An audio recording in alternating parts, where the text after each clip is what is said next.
సుమన్ టీవీలో మీ business promotions కోసం ఈ కింది నెంబర్ను సంప్రదించగలరు.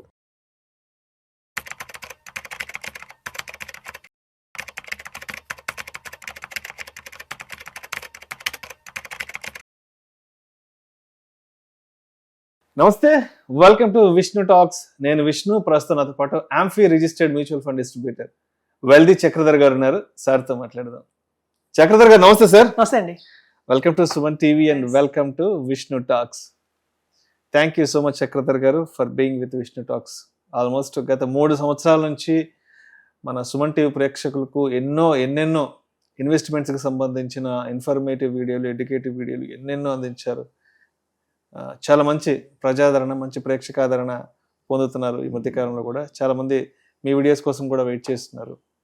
సో అయితే చక్రధర్ గారు, నేను ఈ వీడియోలో కొంచెం డీటెయిల్గా ఏం మాట్లాడదాం అనుకుంటున్నానంటే, ఈ మధ్యకాలంలో మనం చూస్తున్న మార్కెట్ల నష్టాల గురించి, మార్కెట్ ఫాల్ గురించి మాట్లాడదాం అనుకుంటున్నాను సార్. ఒక 10 సంవత్సరాల ముందు వరకు కూడా స్టాక్ మార్కెట్స్ అంటే ఒక స్పెక్యులేషను, ఒక గ్యాంబ్లింగు.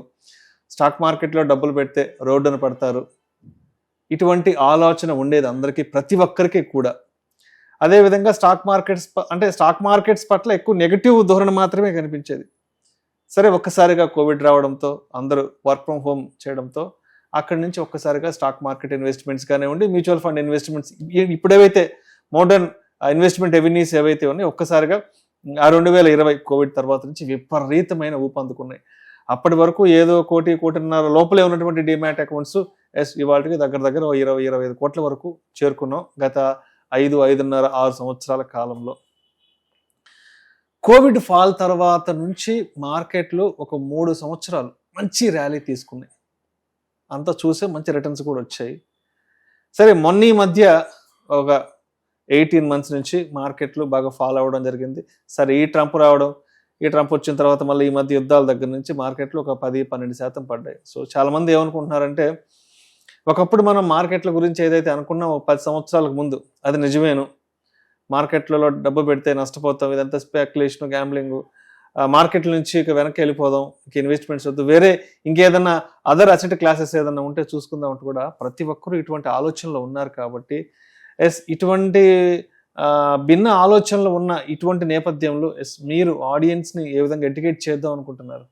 ఇది చాలా మంచి క్వశ్చన్ అండి. ఎందుకంటే మేము చూస్తే 2005 నుంచి కూడా ఉన్నాం మార్కెట్లో. 2005 నుంచి కూడా మేము మార్కెట్లో ఎస్ఐపిస్ చేయండి, మ్యూచువల్ ఫండ్స్ చేయండి అని చెప్పడం జరిగింది. సో ఎలా అయితే ఒక సుదీర్ఘ కాలంలో మీరు చెప్పినట్టు 2020 దాకా కూడా ఒక ఫిలాసఫీ ఎలా ఉండేదంటే మైండ్ సెట్లో, కస్టమర్కి స్టాక్ మార్కెట్ అనగానే షేర్లు తక్కువలో కొనుక్కోవాలి, ఎక్కువ అవ్వగానే అమ్మేసుకోవాలి, ప్రాఫిట్ బుకింగ్ చేసుకోవాలి అన్నగా ఉండేవాళ్ళు. ఈవెన్ 2005లో నాకు బాగా గుర్తండి, ఏదన్నా మేము చెప్పినా కూడా ఒక ఫండ్ గురించి ఏదైనా చెప్పినా కూడా, మీరు ఇలా కాంపౌండింగ్ ఇంట్రెస్ట్ క్యాలిక్యులేటర్ తీసుకొని ఈ క్యాలిక్యులేటర్లో పెట్టి ఇలా 15% చొప్పున కనుక మీరు ఇన్వెస్ట్మెంట్ చేసుకుంటూ వెళ్తే మీకు ₹1,00,00,000 వస్తాయి అని చెప్పేవాళ్ళం. కానీ మా దగ్గర ప్రూఫ్ లేదు. మాకు వస్తాయా అన్న గ్యారంటీ అడిగితే ఎవరన్నా, మా దగ్గర ప్రూఫ్ లేదు. ఎప్పుడు 2020 వచ్చిందో, మా దగ్గర 2005 నుంచి మేము ఉన్నాం కాబట్టి ఇదే ఫీల్డ్లో మాకు అప్పుడు ప్రూఫ్ వచ్చింది. ఒక చూడండి సార్, 2005 నుంచి ఇన్వెస్ట్ చేసుకుంటూ వచ్చిన వాళ్ళకి అలాంటి రిటర్న్స్ వచ్చాయి. సో కాబట్టి స్టాక్ మార్కెట్ అంటే కేవలం షేర్లు కొనడం కాదు, తక్కువలో కొని ఎక్కువలో అమ్ముకోవడం కాదు. దీన్ని మీరు ఒక సుదీర్ఘ కాలంలో కనుక ఇన్వెస్ట్మెంట్ చేస్తే మీ పిల్లల భవిష్యత్తు బాగుంటుంది. పిల్లల ఎడ్యుకేషన్ కోసం కానివ్వండి, వాళ్ళ మ్యారేజ్ కోసం కానివ్వండి, సెల్ఫ్గా మీ రిటైర్మెంట్ కోసం కానివ్వండి, అలా ఇన్వెస్ట్మెంట్ చేస్తే మీకు చాలా బాగుంటుంది చెప్పాం. ఎందుకు అంటే మా దగ్గర డేటా ఉంది కాబట్టి. 2005 నుంచి 2020 కావచ్చు, 2010 నుంచి 2020 కావచ్చు, ఆ 10 years హారిజన్లో మా దగ్గర అవైలబిలిటీ డేటా ఉండేది. ఇప్పుడు మీకు ఎగ్జాంపుల్ ఇస్తాను, మంచి ఎగ్జాంపుల్. అందరూ కూడా చాలామంది ఆఫీస్కి వెళ్తారు, ఉద్యోగస్తులు చాలామంది ఉన్నారు ఇక్కడ. సో మార్నింగ్ మనం ఏం చేస్తాము, బ్రేక్ఫాస్ట్ చేస్తాం, 8 కల్లా బ్రేక్ఫాస్ట్ చేస్తాం. సో బ్రేక్ఫాస్ట్ చేస్తూనే మన వైఫ్ బాక్స్ కూడా పెట్టిస్తారు. అంటే అప్పటికి రైస్, దాల్, సాంబార్ రెడీ అయిపోయి ఉంటాయి. మధ్యాహ్నం భోజనానికి ముందు రెడీ అయిపోతుంది. సో రెడీ అయిపోయినప్పుడు 8 o'clock రెడీ అయిపోయింది. సో 8 o'clock మనం బాక్స్ తీసుకుని వెళ్ళి ఆఫీస్కి వెళ్తాం, 9 అవుతుంది. సో 9 అవ్వగానే మనం బాక్సెస్ చూసుకుంటామా, నా పప్పు ఎలా ఉంది, నా సాంబార్ ఎలా ఉంది చూడం కదా. 10 o'clockకి ఒక టీ బ్రేక్ వస్తుంది. మళ్ళీ వెంటనే పరిగెత్తుకుంటే బాక్స్ దగ్గరికి వెళ్ళి బాక్స్ ఓపెన్ చేసి నా కర్రీ ఎలా ఉంది, నా పులుసు ఎలా ఉంది చూసుకో లేదు. ఆఫీస్లో పడిపోతాం, ఆ మైండ్ సెట్ మారిపోతుంది. ఎప్పుడు తీస్తాం బాక్స్? 1:30-2 o'clock లంచ్ టైం అప్పుడు తీసుకుంటాం. అంతేగాని గంటకి వెళ్ళి దగ్గరికి వెళ్ళి బాక్స్ ఓపెన్ చేసి అలా చూసుకోం. అలాగే మనం కూడా చెప్పేది ఏంటంటే ఇన్వెస్టర్స్కి, మీరు కనుక మీ పిల్లల ఎడ్యుకేషన్ కోసం ఇన్వెస్ట్మెంట్ చేస్తున్నారు, ఇవాళ మీ బాబు 5th క్లాస్లో ఉన్నాడు, డిగ్రీకో బీటెక్కో డబ్బులు అంటే 8 years టైం ఉంది. సో మనం ఇవాళ పెట్టిన పెట్టుబడి మీరు 8 ఏళ్ళ దాకా చూడకూడదు.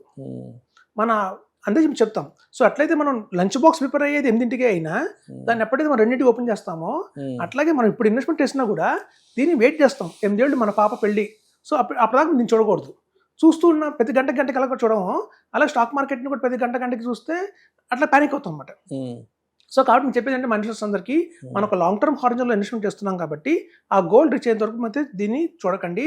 ఎందుకంటే మాకున్న ఈ 20 years ఎక్స్పీరియన్స్లో ఏదైనా ర్యాండమ్గా 5 years తీసుకుంటే మార్కెట్ పాజిటివ్ రిటర్న్ తప్ప నెగిటివ్ రిటర్న్ ఇచ్చిందే లేదు. అంటే చూడండి 1993 నుంచి 1998 దాకా కావచ్చు, 2003 నుంచి 2005 దాకా కావచ్చు, 2012 నుంచి 2015 దాకా కావచ్చు, 17 దాకా కావచ్చు. అట్లయినా ఒక ర్యాండమ్గా మీరు 5 years తీసుకోండి, నష్టపోయింది ఎవరు లేరు. సో సుదీర్ఘ కాలంలో 5 years కనుక అండ్ అబోవ్ ఇన్వెస్ట్మెంట్ చేస్తే మార్కెట్లో లాస్ అనేది లేదు. ఇప్పుడు చూడండి మనం ఎందుకు బలంగా చెప్తున్నాం మార్కెట్లో ఇన్వెస్ట్మెంట్ చేయండి అంటే, మన పాపులేషన్ ఏదైతే ఉందో ఇండియాలో యంగ్ పాపులేషన్ ఎక్కువ, అంటే 30 years లోపు జనాభానే మనకి అత్యధికంగా ఉన్నారు. సో దీన్ని యంగ్ ఇండియా అంటున్నారు. సో ఈ యంగ్ ఇండియా పవర్ అంటే చెప్తాను మీకు. ఒక మంచి ఎగ్జాంపుల్ ఇస్తాను. ఇప్పుడు ఒక తండ్రి కొడుకు బైక్ మీద వెళ్తున్నారు అనుకుందాం, స్కూటర్ మీద. సో కొడుకు వయసు ఒక 5 సంవత్సరాలు ఉంటాయి, తండ్రి వయసు ఒక 55 నుంచి 60 ఉంటాయి. సో వీళ్ళు కనుక ఏదన్నా పొరపాటున యాక్సిడెంట్ అయి పడ్డారనుకోండి కింద బండి మీద నుంచి, ఇద్దరికి దెబ్బలు తగిలాయి. కానీ రికవర్ ఎవరు ఫాస్ట్ అవుతారు? కొడుకు రికవర్ ఫాస్ట్ అవుతాడు. చిన్న వయసు, మంచి బాడీ గ్రోత్ ఉన్న బాడీ కదా, బాడీ కాబట్టి తట్టుకుంటాడు, త్వరగా గ్రో అవుతాడు. కొంచెం తండ్రికి దెబ్బలు టైం పడుతుంది, డయాబెటిక్ పేషెంట్ అయి ఉండొచ్చు. సో ఇప్పుడు చూస్తే అలాగే మన ఇండియా కూడా చూస్తే ఇప్పుడు యంగ్ ఇండియా ఇది. సో యంగ్ ఇండియా అంటే ఏంటంటే మొత్తం ఎక్కువ పాపులేషన్ యంగ్గా ఉన్నప్పుడు మన కన్సంప్షన్ మనమే చేస్తాం కాబట్టి ఇది సెల్ఫ్ డ్రైవెన్ కంట్రీగా ఉంది కాబట్టి ఇప్పుడు ఇట్లాంటి టైంలో మనకి ఎట్లాంటి యుద్ధాలు వచ్చినా తట్టుకునే కెపాసిటీ ఇండియాకు ఉంది. ఇదే కనుక 30 సంవత్సరాల తర్వాత కనుక వస్తే ఇట్లాంటి సిచ్యువేషన్ తట్టుకోలేదు. ఎందుకంటే అప్పుడు ఎక్కువ పాపులేషన్ ఓల్డ్ పాపులేషన్ అయిపోతుంది. సో 2040 ఆ తర్వాత కనుక ఇట్లాంటి వార్లు జరిగినా, ఇట్లాంటి రెస్ట్రిక్షన్స్ వచ్చినా తట్టుకోవడం కష్టం. కానివ్వండి, ఇప్పుడు యంగ్ ఇండియా కాబట్టి ఈ పాపులేషన్ ఎక్కడైతే యంగ్గా ఉందో ఇట్లాంటి టైంలో మనకి ఎట్లాంటి టారిఫ్ వార్ వచ్చినా సరే, ట్రేడ్ వార్లు వచ్చినా సరే, అలాగే ఇలాంటి చిన్న చిన్న యుద్ధాలు వచ్చినా సరే, కాబట్టి మనం తట్టుకుంటే కెపాసిటీ మనకి ఎక్కువ ఉంది. సో భయపడాల్సిన అవసరం లేదు. 2040-45 దాకా కూడా మనకి ఏం చెప్తున్నాయంటే సర్వేలు, ఈవెన్ అమెరికన్ కంపెనీస్ కూడా చెప్తుంది ఏంటంటే ఇండియా నెంబర్ 3 పొజిషన్లో ఉంటుంది, చైనా నెంబర్ 1లో ఉంటుంది, యుఎస్ నెంబర్ 2లో ఉంటుంది, ఇండియా నెంబర్ 3లో ఉంటుంది చెప్తున్నారు బై 2035 కల్లా. సో వరల్డ్లో ఎప్పుడైతే మనం 3rd లార్జెస్ట్ ఎకానమీగా ఎవాల్వ్ అవుతున్నామో అట్లాంటి టైంలో ఇట్లాంటి చిన్న చిన్నవి మనకి పెద్ద ఇంపాక్ట్ అయితే కావండి. టెంపరీ, ఇదంతా తాత్కాలికం చెప్తున్నాను, పర్మనెంట్ కాదు. సో కాబట్టి మనం రాబోయే రోజుల్లో మంచి బుల్ రన్ చూస్తాము, అతివేగంగా కూడా ఇండియా దూసుకుపోతుంది చెప్తున్నాను. సో అదండి. సో మార్కెట్కి భయపడకండి, ఒకటే గుర్తుంచుకోండి, మనం లంచ్ బాక్స్ ఎప్పుడైతే ఓపెన్ చేస్తామో 2 o'clockకి, అలాగే మీ గోల్ వచ్చేంత వరకు దాన్ని తీయకండి అని చెప్తాను. సో కాబట్టి ఇది మనకు ఒక మంచి టైము. ఇలాంటి ఆపర్చునిటీ ఎప్పుడైతే పడుతుందో మార్కెట్, అట్లాంటి టైంలో మనం అడిషనల్గా ఇంకా కొంచెం పర్చేస్ చేస్తే తక్కువ ఎన్ఏవీలో చాలా మంచి మంచి యూనిట్లు వస్తాయి మ్యూచువల్ ఫండ్స్లో అయితే. అలాగే స్టాక్స్లో కూడా చూస్తే మనకి మంచి మంచి స్టాక్స్ అన్ని కూడా ఇవాళ డిస్కౌంట్లో ఉన్నాయి, అంటే వాటి యాక్చువల్ వాల్యుయేషన్ కంటే కూడా చాలా తక్కువలో ఉన్నాయి. ఇప్పుడు చూడండి, సాధారణంగా ఒక మంచి స్టాక్ తీసుకుందాం, ఏదైనా ఏబీసీ స్టాక్ ఉంది, దాని వాల్యుయేషన్ 1000 రూపీస్ అనుకుందాం వాస్తవానికి, కానీ వాళ్ళు 800లో దొరుకుతుంది, అంటే 20% డిస్కౌంట్లో దొరుకుతుంది.